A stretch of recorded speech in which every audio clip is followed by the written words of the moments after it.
जय श्री कृष्णा। प्रिय दोस्तों, एक बार फिर आपका स्वागत है आपके अपने चैनल स्केयर स्क्वाड में। आज हम आपको एक और अनोखी कथा सुनाएंगे, पर आगे बढ़ने से पहले मैं आपको बताना चाहूंगा कि गरुड़ पुराण में भी कहा गया है, कोई बात हो या कथा बीच में छोड़ने पर वो उसका पाप का भागीदारी बन जाता है। तो वीडियो को अंत तक देखें। लेकिन उससे पहले इस वीडियो की टिप्पणी में जय श्री राम एक बार जरूर लिखते। तो शुरू करते हैं। सिया और अरविंद शहर की भीड़ भाड़ से दूर एक पुराने सुनसान इलाके में आए थे। अरविंद को यहाँ एक पुराना घर बहुत सस्ते में मिला था और उसने सोचा था कि ये उनके लिए एक नई शुरुआत होगी। लेकिन जैसे ही वे घर के पास पहुंचे, उन्हें एक अजीब सी ठंडक महसूस हुई। घर की हालत अच्छी नहीं थी। दीवारों पर जाले लगे थे, खिड़कियों पर धूल जमी थी और एक अजीब सी सड़ांध हवा में तैर रही थी। अरविंद ने दरवाजा खोला और जब वे अंदर दाखिल हुए तो घर के अंदर की नीरवता ने उनके रोंगटे खड़े कर दिए। पहली रात सामान्य थी, लेकिन आधी रात को सिया को लगा कि कोई धीमे धीमे फुसफुसा रहा है। उसने अरविंद को जगाया, लेकिन उसे कुछ सुनाई नहीं दिया। वो इसे सिर्फ भ्रम मानकर सो गई। लेकिन अगली रात फिर वही हुआ। इस बार अरविंद को भी लगा कि कोई परछाई तेजी से कमरे से बाहर निकली थी। सुबह होते ही सिया ने घर की चीजों को ठीक करना शुरू किया। उसने सफाई करते हुए एक पुरानी अलमारी खोली तो उसे अंदर एक धूल से ढकी पुरानी डायरी मिली। उसने उसे उठाया, लेकिन तभी अचानक हवा का एक ठंडा झोंका आया और खिड़कियां जोर जोर से हिलने लगी। सिया के हाथ कांपने लगे, लेकिन उसने किसी तरह खुद को संभाला। अरविंद ने उसे आवाज दी तो वो जल्दी से डायरी लेकर बाहर आ गई। उन्होंने डायरी के पहले पन्ने को खोला, लेकिन उस पर कुछ अजीब सा लिखा था। अगर ये घर तुम्हें अपना लगने लगा है तो संभल जाओ। यहां जो कुछ हुआ था वो अभी खत्म नहीं हुआ। सिया और अरविंद एक दूसरे को देखने लगे। रात का सन्नाटा घर के अंदर गहराता जा रहा था। सिया और अरविंद दिन भर की थकान के बाद सोने की कोशिश कर रहे थे, लेकिन उनके दिमाग में डायरी की वो रहस्यमयी पंक्ति गूंज रही थी। अगर ये घर तुम्हें अपना लगने लगा है तो संभल जाओ। यहां जो कुछ हुआ था वो अभी खत्म नहीं हुआ। सिया करवट बदल रही थी जब अचानक उसे लगा कि कोई उसके कान के पास फुसफुसा रहा है। वो घबरा कर उठ बैठी और पूरे कमरे में नजर दौड़ाई, लेकिन वहां कुछ नहीं था। अरविंद गहरी नींद में था। सिया ने सोचा कि शायद ये उसका भ्रम था और फिर से लेट गई, लेकिन तभी कमरे के कोने से कुछ गिरने की आवाज आई। इस बार सिया ने झटके से लाइट ऑन की। कोने में रखी लकड़ी की पुरानी अलमारी का एक दरवाजा खुला हुआ था और उसमें रखी कुछ किताबें जमीन पर बिखरी पड़ी थी। सिया का दिल जोर से धड़कने लगा। उसने अरविंद को जगाया। अरविंद, सुनो। मैंने फिर वही आवाज सुनी, कोई यहां है। सिया की आवाज कांप रही थी। अरविंद ने अन्य ढंग से आंखें खोली और इधर उधर देखा। कमरे में सब कुछ सामान्य लग रहा था। सिया, तुम ज्यादा सोच रही हो। ये पुराना घर है, लकड़ियों के सिकुड़ने से आवाजें आ सकती है। चलो सो जाओ। अरविंद ने उसे शांत करने की कोशिश की, लेकिन सिया का मन नहीं मान रहा था। उसे अब भी लग रहा था कि कोई अंधेरे में छिपकर उन्हें देख रहा है।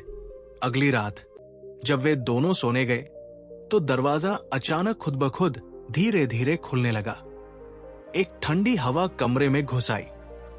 तभी उन्होंने वही फुसफुसाहट दोबारा सुनी, लेकिन इस बार और भी स्पष्ट। चले जाओ, ये घर तुम्हारा नहीं है। अरविंद घबरा कर उठ बैठा। ये कैसी आवाज थी? सिया ने कांपते हुए कहा।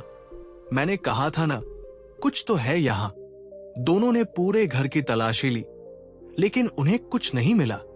तभी हॉल में रखे पुराने झूले की चरमराने की आवाज आई। जब वे वहां पहुंचे तो देखा कि वो धीरे धीरे खुद ब खुद हिल रहा था। मानो कोई उस पर बैठा हो। अब अरविंद भी घबरा गया। हमें इस जगह के बारे में और जानना होगा। ये घर साधारण नहीं है, सिया ने सहमते हुए कहा।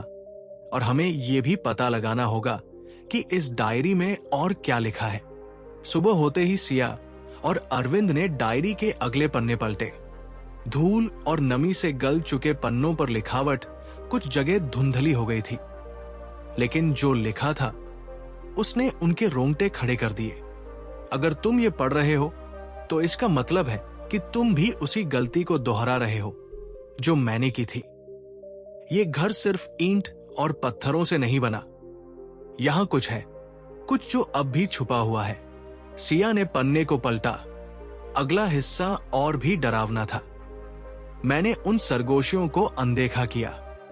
मैंने समझा कि ये सिर्फ मेरा भ्रम है, लेकिन फिर मुझे एहसास हुआ कि मैं अकेली नहीं थी।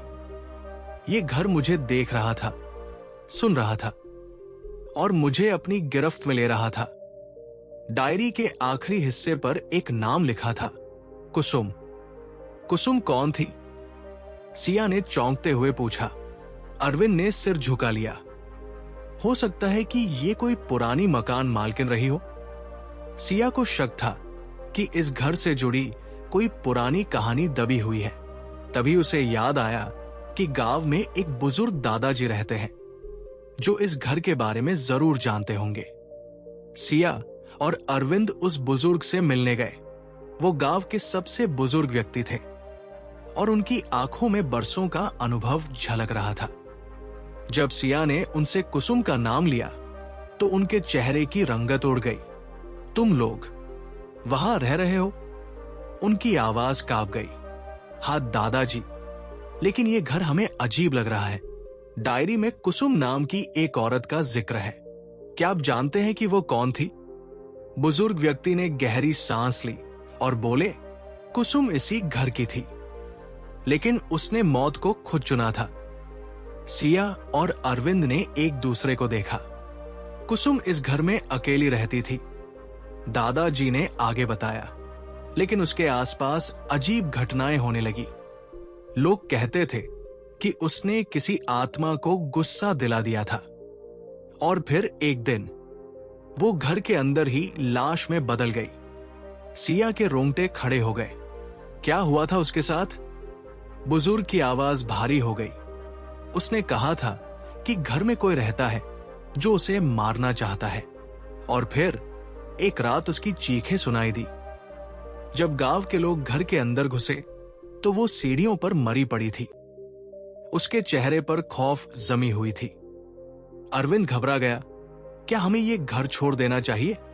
बुजुर्ग व्यक्ति ने उनकी आंखों में झांकते हुए कहा, अगर वो तुम्हें देख रहा है तो अब बहुत देर हो चुकी है। अब सिया और अरविंद को एहसास हो गया था कि ये सिर्फ एक डरावनी कहानी नहीं थी। ये घर वाकई एक रहस्य छुपाए बैठा था, लेकिन वे अभी तक नहीं जानते थे कि असली डरावनी चीजें अभी बाकी थी। गांव के बुजुर्ग की बातों ने सिया और अरविंद की चिंता बढ़ा दी थी। अब यह साफ था कि यह घर किसी रहस्य को छुपाए बैठा था, लेकिन क्या यह सच में भूतिया था या इसके पीछे कोई और सच्चाई थी? डायरी में लिखी आखिरी पंक्तियों ने सिया को बेचैन कर दिया था। अगर तुम ये पढ़ रहे हो तो इसका मतलब है कि तुम भी उसी गलती को दोहरा रहे हो जो मैंने की थी। ये घर सिर्फ ईंट और पत्थरों से नहीं बना। यहां कुछ है, कुछ जो अब भी छुपा हुआ है। सिया ने पन्ने को पलटा। अगला हिस्सा और भी डरावना था। मैंने उन सरगोशियों को अनदेखा किया। मैंने समझा कि ये सिर्फ मेरा भ्रम है, लेकिन फिर मुझे एहसास हुआ कि मैं अकेली नहीं थी।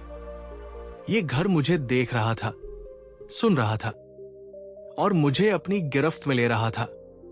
डायरी के आखिरी हिस्से पर एक नाम लिखा था, कुसुम। कुसुम कौन थी? सिया ने चौंकते हुए पूछा। अरविंद ने सिर झुका लिया। हो सकता है कि ये कोई पुरानी मकान मालकिन रही हो। सिया को शक था कि इस घर से जुड़ी कोई पुरानी कहानी दबी हुई है। तभी उसे याद आया कि गांव में एक बुजुर्ग दादाजी रहते हैं जो इस घर के बारे में जरूर जानते होंगे। सिया और अरविंद उस बुजुर्ग से मिलने गए। वो गांव के सबसे बुजुर्ग व्यक्ति थे और उनकी आंखों में बरसों का अनुभव झलक रहा था। जब सिया ने उनसे कुसुम का नाम लिया तो उनके चेहरे की रंगत उड़ गई। तुम लोग वहां रह रहे हो? उनकी आवाज कांप गई। हाँ दादाजी, लेकिन ये घर हमें अजीब लग रहा है।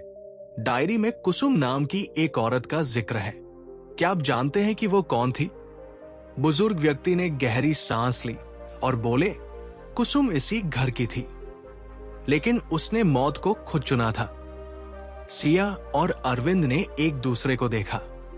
कुसुम इस घर में अकेली रहती थी, दादाजी ने आगे बताया, लेकिन उसके आसपास अजीब घटनाएं होने लगी। लोग कहते थे कि उसने किसी आत्मा को गुस्सा दिला दिया था और फिर एक दिन वो घर के अंदर ही लाश में बदल गई। सिया के रोंगटे खड़े हो गए। क्या हुआ था उसके साथ? बुजुर्ग की आवाज भारी हो गई। उसने कहा था कि घर में कोई रहता है जो उसे मारना चाहता है, और फिर एक रात उसकी चीखें सुनाई दी। जब गांव के लोग घर के अंदर घुसे तो वो सीढ़ियों पर मरी पड़ी थी। उसके चेहरे पर खौफ जमी हुई थी। अरविंद घबरा गया। क्या हमें ये घर छोड़ देना चाहिए? बुजुर्ग व्यक्ति ने उनकी आंखों में झांकते हुए कहा, अगर वो तुम्हें देख रहा है तो अब बहुत देर हो चुकी है। अब सिया और अरविंद को एहसास हो गया था कि ये सिर्फ एक डरावनी कहानी नहीं थी। ये घर वाकई एक रहस्य छुपाए बैठा था, लेकिन वे अभी तक नहीं जानते थे कि असली डरावनी चीजें अभी बाकी थी। गांव के बुजुर्ग की बातों ने सिया और अरविंद की चिंता बढ़ा दी थी। अब यह साफ था कि यह घर किसी रहस्य को छुपाए बैठा था। लेकिन क्या यह सच में भूतिया था या इसके पीछे कोई और सच्चाई थी? डायरी में लिखी आखिरी पंक्तियों ने सिया को बेचैन कर दिया था। अगर तुम ये पढ़ रहे हो तो इसका मतलब है कि तुम भी मेरी तरह इस घर में फंस चुके हो। लेकिन एक रास्ता है, एक दरवाजा जो सब कुछ उजागर कर देगा। क्या हो अगर कुसुम ने कोई छुपी हुई जगह के बारे में लिखा हो? अरविंद ने अनुमान लगाया। सिया और अरविंद ने उस पुराने घर को ध्यान से खंगालना शुरू किया। वे हर कमरे की दीवारों को थपथपाने लगे, ये देखने के लिए कि कहीं कोई छुपा हुआ दरवाजा तो नहीं।